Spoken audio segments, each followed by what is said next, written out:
Ей, қандайсыңыз жігіттер? Жақсы. Ушинтип жүргөнүңөр иштебейсиңерби? Бийлер иштетишпейт бизди. Атың ким? Мыйзам. А сиз иштегенде эмне болмок?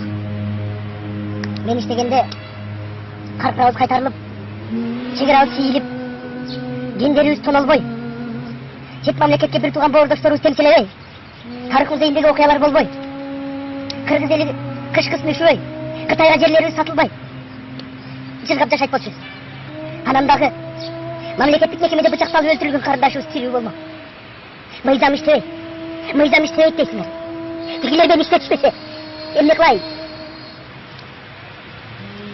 А бул жактын аты ким? Адилет.